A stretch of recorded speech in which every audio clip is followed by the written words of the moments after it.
Is sleep disappearing from our lives? Have machines, lights, and pressure made us forget what rest feels like? In this story, you'll hear about a city that forgot how to sleep and the woman whose sleep changed everything. Stay with us. This is not just a story about sleep, it's a story of dreams, resistance, and transformation, a story you won't forget.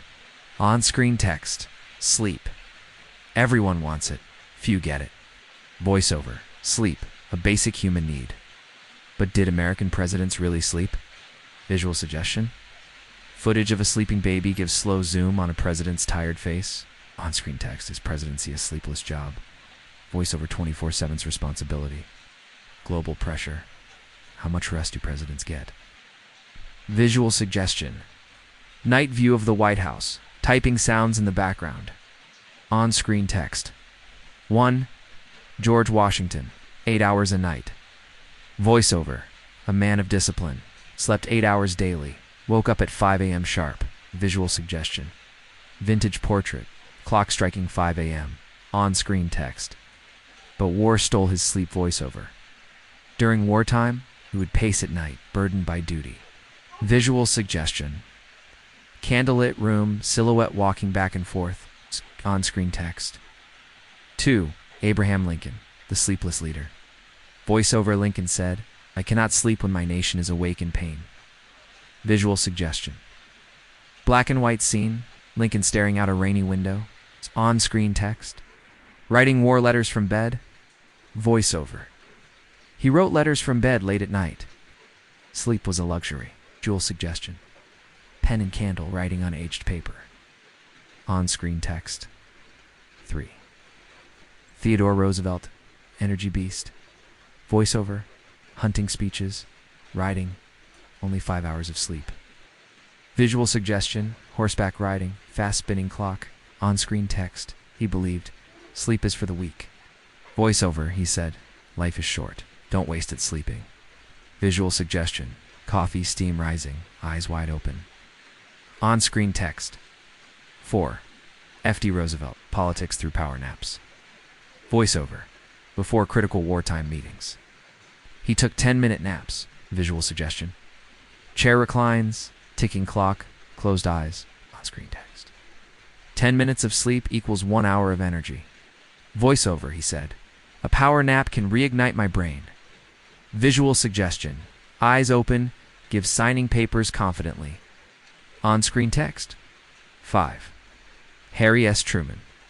Sleepless on the night of the bomb. Voiceover. 1945. Hiroshima.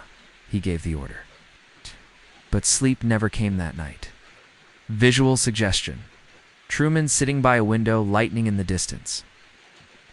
On-screen text. 1 button. 1 sleepless night. Voiceover. A single press changed history and stole the president's sleep. Visual suggestion. Finger hovering over button. Dark circles under eyes.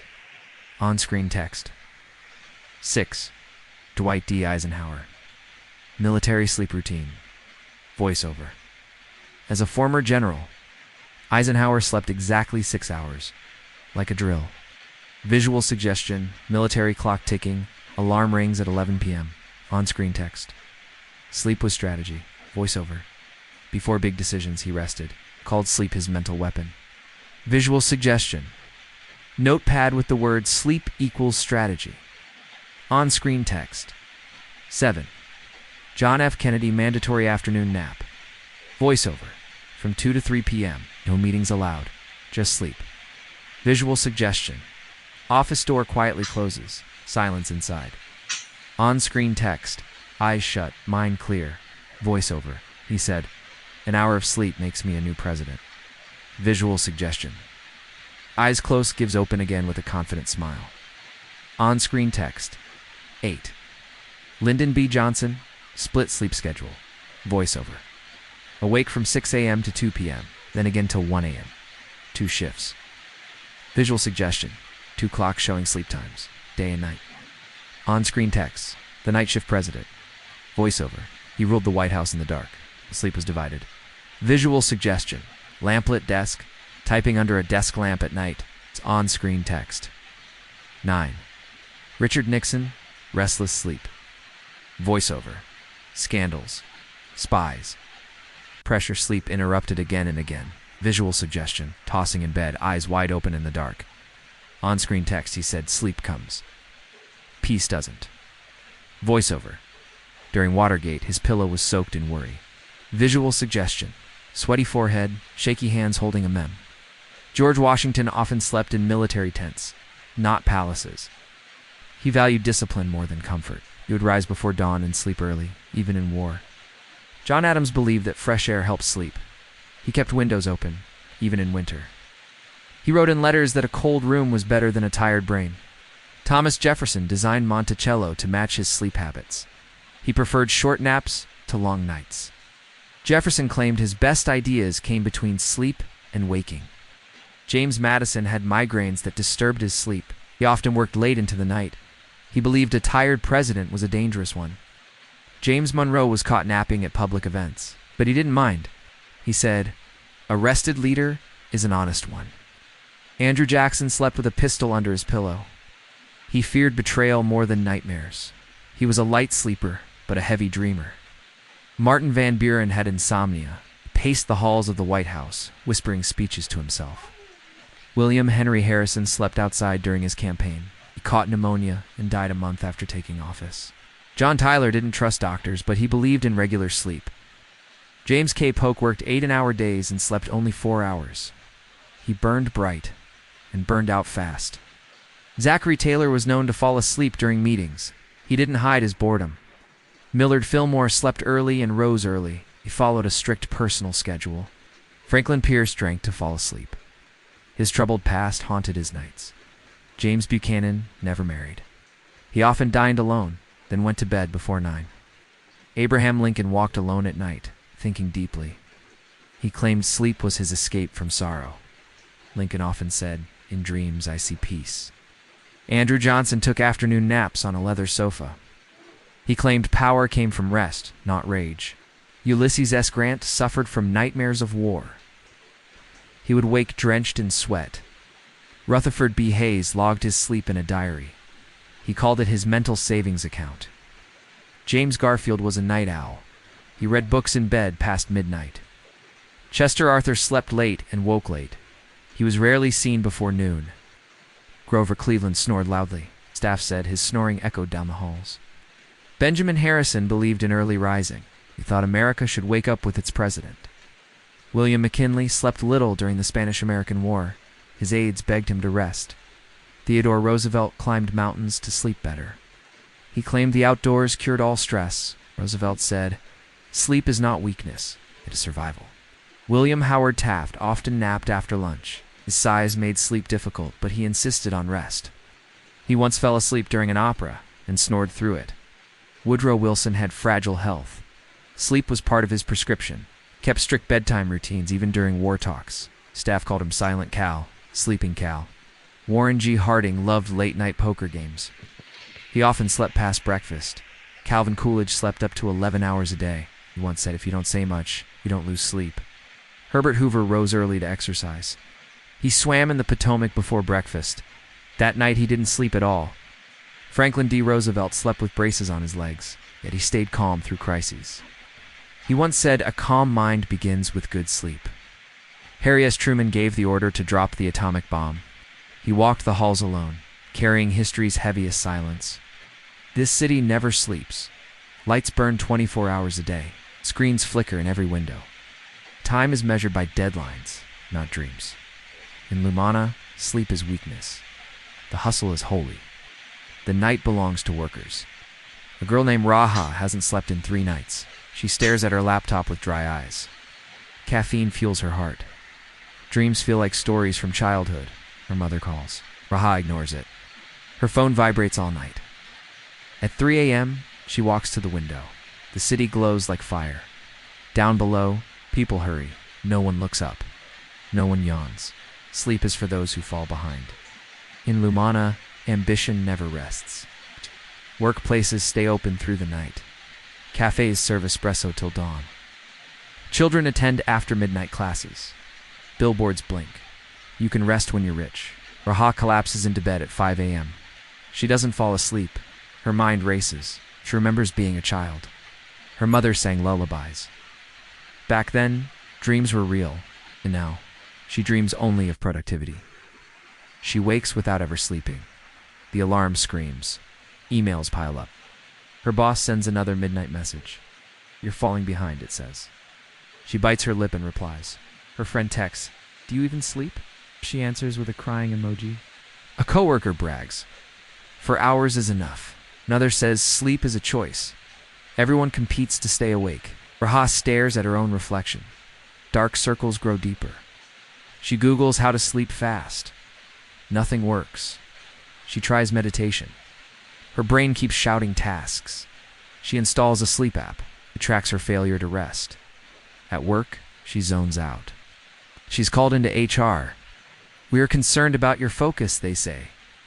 She forces a smile. She returns to her desk. She writes a report she won't remember. By evening, she's shaking. Her hands tremble over the keyboard. She visits a clinic. "You have sleep deprivation," the doctor says. She nods silently. He gives her pills. They don't help. She feels worse. Her heart races in the silence. One night she wanders the city. She sees others like her. Eyes hollow, feet dragging. No one speaks. They scroll endlessly. A child cries on a bus bench. His mother sleeps sitting up. A billboard flashes. Rise, work, win. Raha feels sick. She looks up at the sky. No stars, only ads. She wonders, are we all broken? She sits alone in a park. She closes her eyes. She listens to the wind. She breathes slowly. For the first time, she doesn't fight rest. Sleep comes quietly. She dreams of rain, of trees, of her mother's voice. She wakes hours later. It is dawn. The city still hums. But inside her, something has changed. She whispers, "I remember sleep." And for the first time in years, she smiles. She walks through the city with new eyes. Every face looks tired. People wear exhaustion like clothing advertisements still scream success. But she hears something else now. A quiet longing beneath the noise at work. She speaks softly. "Do you ever just rest?" She asks, her coworker laughs. Unsure how to answer, another replies. Rest is for weekends. But the question lingers. She starts turning off her phone at night. She turns her lights down earlier. She reads. Instead of scrolling, sleep still doesn't come easily. But the intention matters. She dreams again, this time of oceans. Of warm sand, of silence. She keeps a dream journal each morning. She writes one line, felt light, floated, saw stars. Her dreams become little victories. Others notice the change. "You look different," a friend says. "I slept." She replies, her friend blinks like it's a foreign word. Sleep becomes her rebellion. She starts a blog titled, "The Quiet Hour." She writes stories about dreams, about stillness, about people who remember how to sleep. Readers find her, they send messages. "I thought I was alone. Your words made me cry. I'm trying to rest now." She feels less alone too. She creates a community. A group called Rest Together. They meet once a week, phones off, eyes closed. They share stories of rest, not tips, but memories of naps with grandparents, of camping under stars, of falling asleep to rain. The group grows. Cafes offer space for dream circles. Libraries host sleep story nights. People begin to whisper about rest. The city notices. A politician mentions sleep in a speech. News articles question the 24/7's grind. Is Lamana forgetting how to rest? She is invited to speak. She tells her story simply. "I burned out. I stopped dreaming. Now I sleep again." Applause feels too loud, but she smiles more. People begin changing habits, workplaces, trial quiet hours. Some cancel late-night emails. Parents read bedtime stories again. Children sleep earlier. The streets feel less frantic. Still busy, but gentler. A man opens a nap cafe. People lie on mats, listening to soft music. She visits once a week. She cries the first time, not from sadness, just relief. People start sharing dream art paintings of moons and floating cities. Songs about closing your eyes. A girl makes a lullaby playlist. It spreads fast. Even night shift workers pause. They listen. Breathe. The movement has no leader, just intention, a desire to rest, a hope to heal. She still has sleepless nights. But she no longer fights alone. The city hums with a slower rhythm. A quiet hope grows, it says. You are allowed to stop. You are allowed to sleep. You are allowed to dream again. A winter festival announces a new theme, light and rest. The streets glow with dim amber lights. Soft music plays through hidden speakers. People walk slower. Blankets are handed out instead of flyers. Raha watches it all in awe. A dream once whispered is now breathing. She gives a talk at the city library. The topic: why sleep matters. Children sit cross-legged at her feet. She tells them, sleep is your superpower. They believe her. One child raises a hand. Can I grow taller if I sleep more? Shh, absolutely, parents. Take notes silently. An old man nods and says, we forgot this. The mayor attends the session. She listens with closed eyes afterward. She declares a monthly silent night. Once a month, the city will power down non-essential lights, off no work emails allowed. People are skeptical at first. The first silent night feels strange. The city dims. Not darkens, it exhales. Families sit together. People light candles and play cards. Some just sit in silence. A boy draws his dream on paper. A whale flying over rooftops. His sister adds stars made of pillows. Raha walks alone that night. As she hears crickets for the first time in years, she smiles the next morning. Social media is quiet.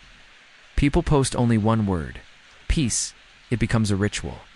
The second silent night feels familiar. The third feels sacred. Businesses begin offering nap breaks. A tech company installs sleep pods. Their productivity rises. They publish a study: rest improves performance. The city reads it. Surprised but not shocked, a university adds a course called The Science of Sleep.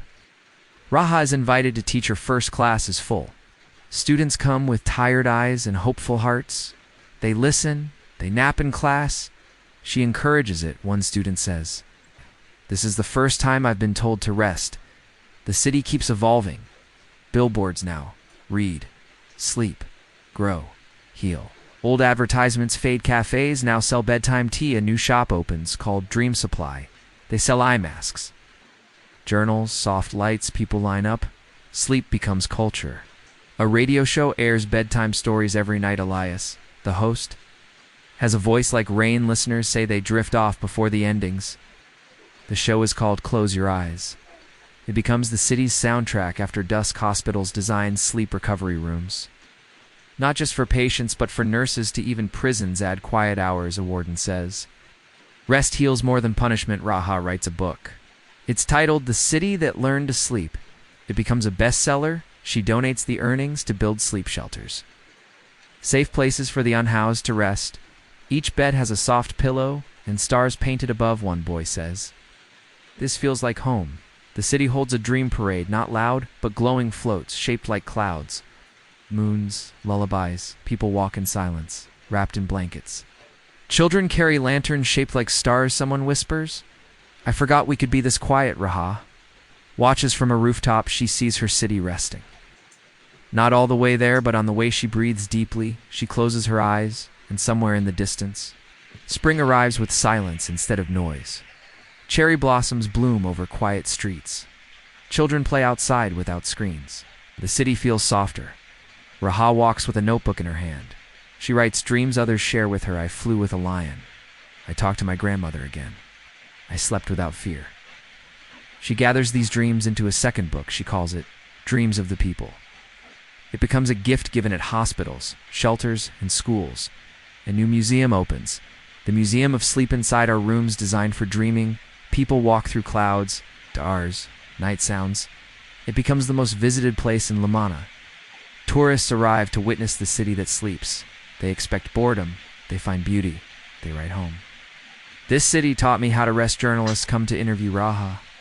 She doesn't talk about fame. She talks about fatigue and healing and human limits. A documentary is made. It's titled Rest is Resistance.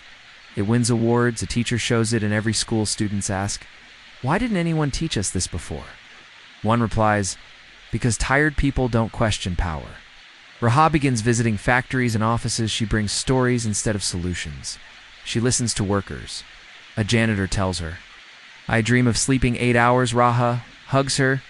She begins a new campaign. 8 hours for all. The goal: fair work and real rest. She gains support from unexpected places, union leaders, artists, doctors, even some CEOs. The city council votes a law passes. Maximum working hours. Minimum rest rights. It's the first of its kind. Other cities start calling. Teach us what you did. Raha says, we didn't change the city. We remembered it could change. Other cities try their own silent nights. Not all succeed, but some begin to listen. A mayor in another country reads her book. He writes her a letter. Your dream reached us, Raha. Starts a global network, the Sleep Commons. People from 50 cities join. They share lullabies, rest laws, nap room designs. A world map lights up with places reclaiming sleep in Lumana. The changes continue. A new holiday is declared. Dream Day. It's celebrated with slow walks, long naps, shared stories, no sales, no rush. Just rest on Dream Day. Trains run slower, shops open late, phones stay silent. People feel lighter, one mother tells her daughter. This is what peace feels like. Raha attends the city's Dream Day parade. A child runs up to her. Are you the sleep lady? Raha laughs. I guess I am. The child gives her a paper star. I made this from my dream. Raha places it in her journal that night. She sits alone. She thinks of the city 10 years ago. The noise, the urgency, the sleepless eyes, and now. A city that glows but does not burn, that moves but does not rush, that dreams. Raha writes one last line in her notebook. The revolution was not loud. It was quiet, and it worked. She closes the book, she turns off the light, and she sleeps. Spring arrives with quiet wind. Cherry blossoms bloom without rush. The streets smell like warm tea and old paper. Children chase each other through soft light. Raha walks slowly with a notebook. She listens to dreams people whisper. I met my father again. I walked on a ladder made of clouds. I heard silence for the first time. She collects these dreams gently. She begins writing a second book. It's called Dreams of the People. The city prints free copies for libraries and shelters. A new building opens, the Museum of Sleep. Each room invites you to rest. Not look, people cry in the darkness. They feel safe. Tourists visit not to shop but to pause. The city surprises them. A journalist writes, Lumana slowed me down. Thank you. The mayor declares a new tradition. Dream Day, no work, no noise, just rest. Shops dim their lights, no cars allowed. Downtown families walk hand in hand. Children nap on benches without fear. Old people smile. A musician plays soft music on a rooftop. A dog howls along like a lullaby. Raha gives a speech. Rest is not the end. It is the beginning. People applaud in silence that night. The moon seems closer. A radio host reads bedtime stories. The program is called Close Your Eyes. It becomes the most loved sound in the city. Hospitals install nap rooms for doctors and nurses. Fire stations build sleep pods. Police departments add quiet rooms for mental recovery. Even prisons have lights-off hours, one inmate says. This is the first real peace I've felt in years. A teacher invites Raha to speak at school. Children ask her, why do grown-ups forget sleep? She answers, because they're afraid of stopping. One boy says, I'm not afraid. Everyone claps that night. The teacher adds nap time back to the schedule. Parents cry with relief. A new business opens, Dream Supply. They sell nothing digital, just sleep masks, warm socks, dream journals. A customer leaves a note. This store saved my mind. Cafes begin closing. Early signs say, we're sleeping too. Raha is invited to speak in another city. They ask, can you make our people sleep? She replies, you must first give them permission. Back in Lumana, rest becomes resistance. Teenagers hold sleep-ins in public parks. They chant, we are tired, and that's okay. The movement spreads. The university offers a degree in dream studies. Raha teaches the first class. The final exam is sleep 8 hours, record your dreams. Every student passes. Art changes. Painters use softer colors. Poets write about quiet. The city itself breathes. Buses have curtains. Sidewalks play music. Even elevators play lullabies one evening. There's a blackout. No power, no panic. The stars come out. People sit on rooftops and just watch children count the constellations. Raha smiles from her window. A neighbor lights a candle and waves that night. The city remembers how beautiful darkness can be the next morning. A new holiday is born. Star night once a year. No lights allowed, only candles, moonlight. And quiet people look forward to it, someone says. This is what the sky used to look like, Raha writes one final sentence in her notebook. The city is not asleep. It is finally awake in the dream. 10 years have passed since the first silent night. Lumana is quieter, stronger. More thoughtful children grow up learning to protect their dreams. Sleep is part of every school lesson the city calendar honors for rest day's dream day. The star night, silent night, and first rest. Other cities try to copy Lumana's success.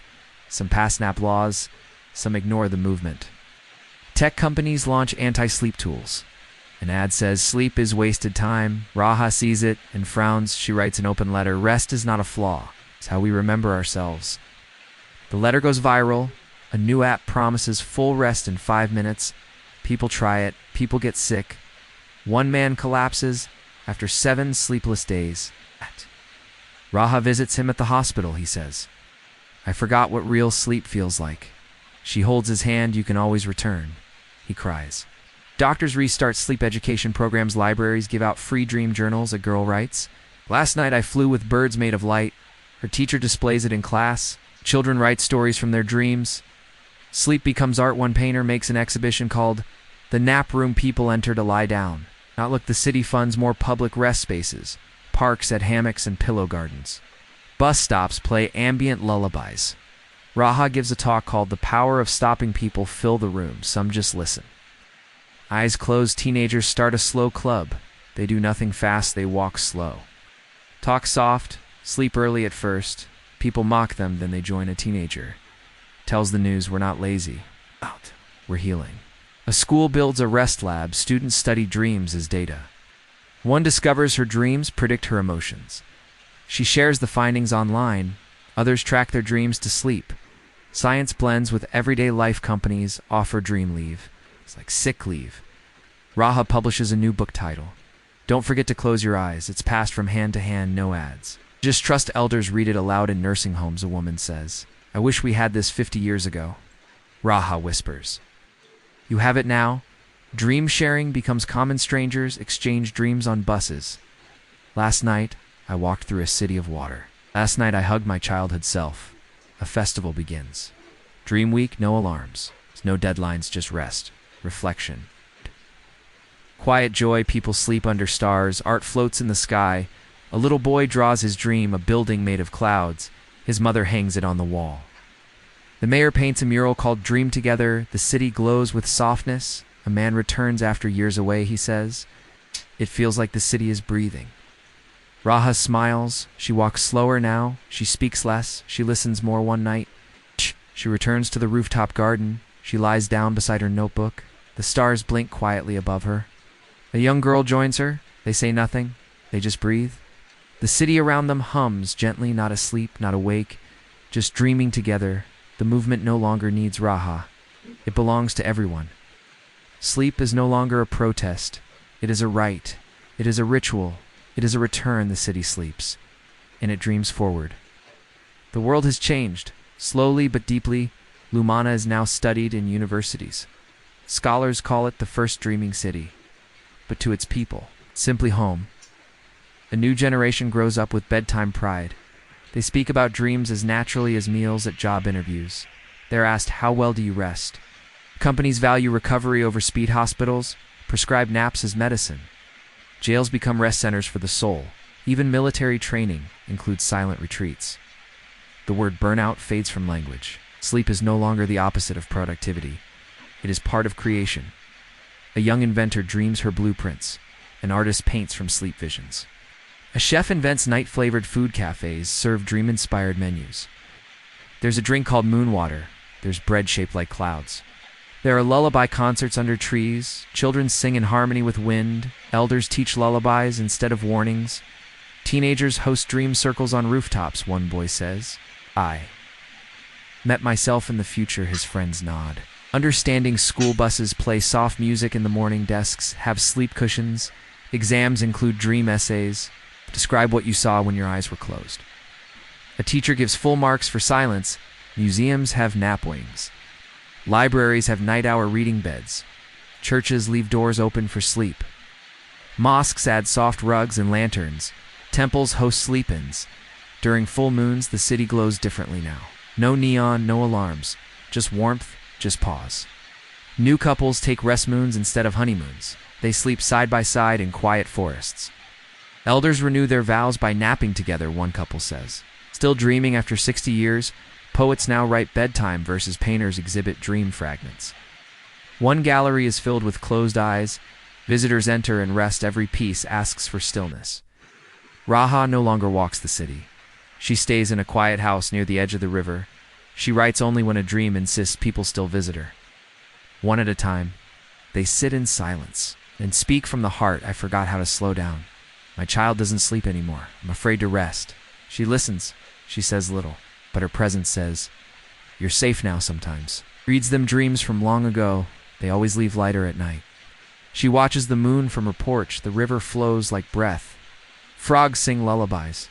One evening, she places her final notebook on a table. She writes a short sentence. Sleep is the softest revolution. She smiles. She closes her eyes. She sleeps the next day. A soft bell rings across the city, not for mourning, but for gratitude. Children draw her in the sky.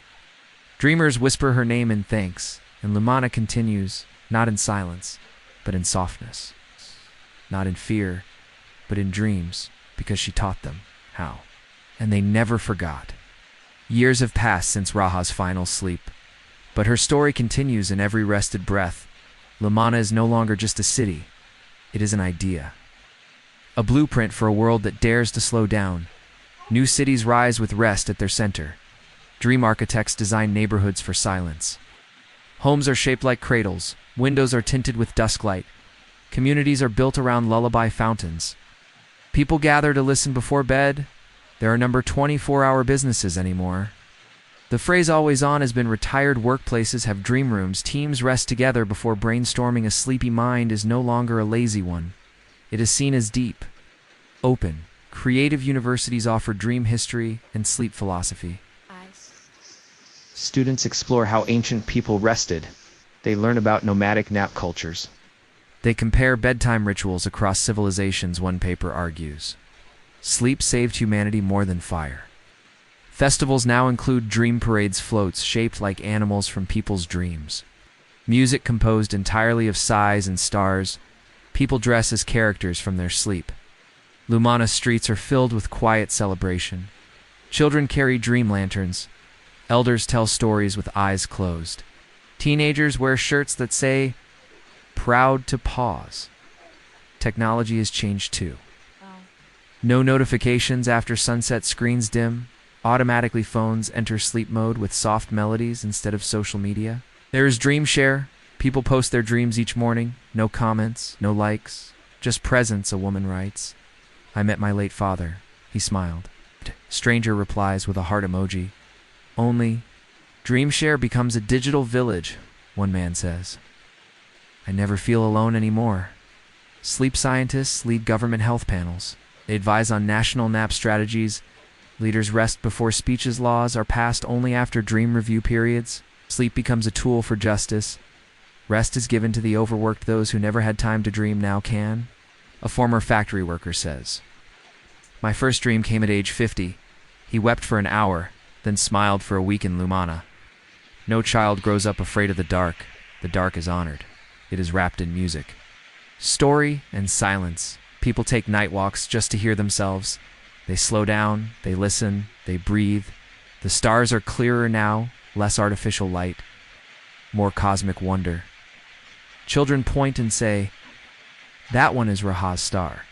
She's remembered not in statues but in habits, in pillows given to the homeless, in night gardens built beside highways and lullabies sent across borders. Wars have paused for rest days. Diplomats begin peace talks after shared sleep, a general once said. "I dreamed of the enemy's child. He never returned to battle. Instead, he opened a sleep sanctuary." People visit just to close their eyes beside strangers. It is the most radical kindness to rest together, to believe that tiredness is not weakness, but a sign we've lived. Lumana keeps dreaming, not perfectly but patiently, and somewhere. A child wakes from a dream, with a vision for something gentler, and the world listens. Time moves quietly through Lumana. The seasons change like slow breaths. Spring arrives with gentle yawns. Blossoms open like eyes after sleep. Children plant dream seeds in school gardens. Each seed is tied to a whispered wish. One grows into a flower shaped like a star. Another glows faintly at dusk. People believe the plants listen. Elders speak to them before bed. There is peace and stillness, they say. The city listens. New generations add their own rituals. Some sleep with poems under pillows.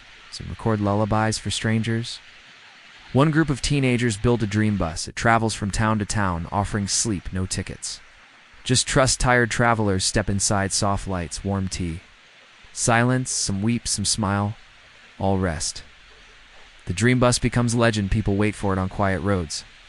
It always arrives when needed. Back in Lumana, the Moon Festival expands. People write their dreams on lanterns. They float them down the river at night. A boy writes, "I dreamed I forgave myself." His lantern drifts beside hundreds. The river glows with healing. Museums now include nap exhibits. One features recorded breathing of visitors.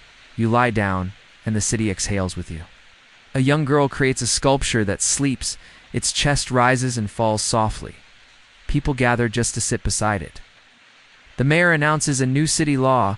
Every citizen must take one dream day a month. No work.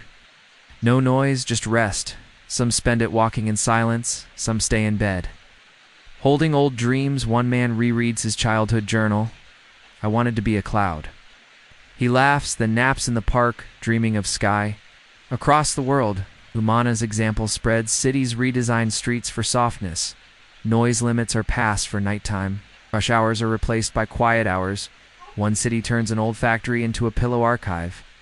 Thousands of dreams stitched into fabric. Visitors lie on them to remember. A mother says, "I found my grandmother's dream." A movement grows. The dream weavers, they collect and protect forgotten dreams. Some volunteer to dream for others, like messengers of sleep in refugee camps. Dream weavers arrive quietly. They bring silence, stories, songs. People say it's the first time they've felt safe in decades. A boy who never had a bed falls asleep smiling his first dream, flying over a city made of music. The dream weavers record it in gold ink. Raha's name is still spoken, not with sadness, but reverence. Children learn about her in bedtime stories. One ends with, "And then Raha slept, so we could awaken at night." The city hums softly. No sirens, just wind. Leaves breath. Lumana doesn't try to be perfect. It just tries to be kind. And when the world feels too fast, too loud, too much people, remember Lumana and they rest together. Lumana's dream continues beyond its borders. Other cities begin to slow their rhythm. Even the busiest capitals feel the shift. People demand rest, like they once demanded speed. More time, they say. More space to breathe. Governments respond with sleep hours. Midday rests are normalized. Rush hour now includes nap traffic. Trains pause in quiet zones for passengers to doze. Airports build dream terminals. Silence becomes a right. Noise becomes regulated. The economy adjusts. Productivity is redefined. Output now includes well-being metrics. Track rest as seriously as revenue companies offer dream bonuses if you dream a new idea. You get a day off. Lumana's model is studied globally. A conference gathers dream leaders. No suits, no speeches, just shared sleep and slow discussion.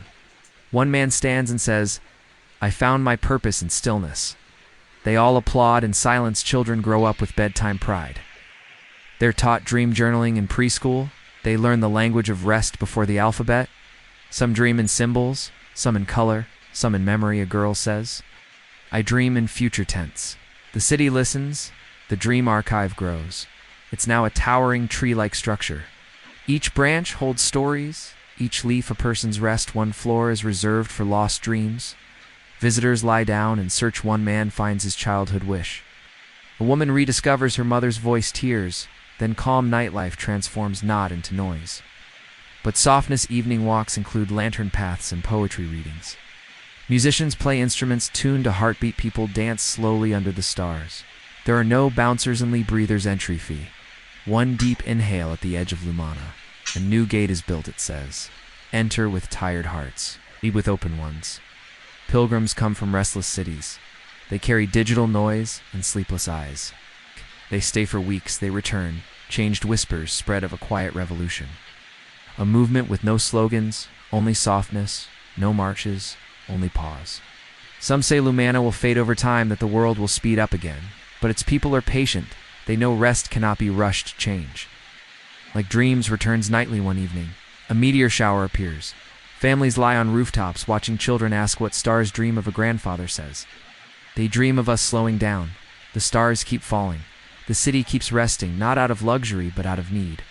And choice, because somewhere, long ago, a woman named Raha closed her eyes, and the world began to awaken.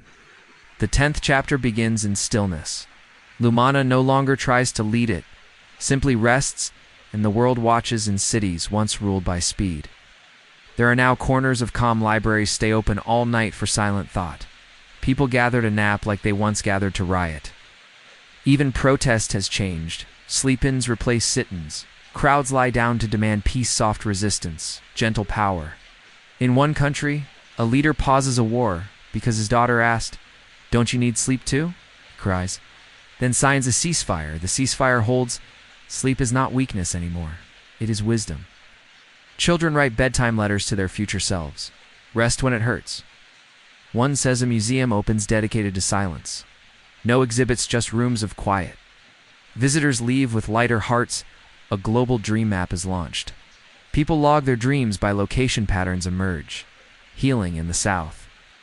Forgiveness in the east. One cluster of dreams simply says, home. Even machines change. Technology begins to mimic rest. Robots are programmed to pause, phones remind users to breathe. Not scroll. AI systems write lullabies instead of ads. The market slows, but happiness grows, investors ask. How do we fund peace? Lumana sends them dream grants. The sky is darker new. In a good way, light pollution laws. Let stars return, astronomers say. It feels like Earth is blinking in Lumana. Elders begin a new tradition. They give final dreams at the end of life. A short story. Shared with loved ones, one man says. I dreamed I forgave myself. His family weeps and laughs together. Another whispers, tell the moon I'm not afraid. The Dream Archive welcomes these two. They are planted as dream seeds. Future children will sleep beneath their roots. There are now lullaby schools where students learn to soothe others. Graduates are sent to noisy places. Their job. Bring softness, and they do. One city hires 100 lullaby graduates. Crime drops, anger softens. Shouting becomes whispering. A woman stands in a loud market and begins to hum. The noise fades, one by one. People listen, and they rest back in Lumana. The dream bell rings once a year on Raha's birthday. People stop, close their eyes, and thank her, not with speeches, but silence. One girl dreams of a future planet, all soft, all resting, all kind. She tells her teacher, who smiles, then go make it real. Says, and the girl does, because in Lumana, sleep is not the end of the story. It is the beginning always. If you enjoyed this story, don't forget to subscribe to the channel. More stories like this are on the way about sleep, dreams, and hidden histories. Your one subscribe means a lot to us. Comment what kind of story you want next. Sleep well, dream deep, stay with us.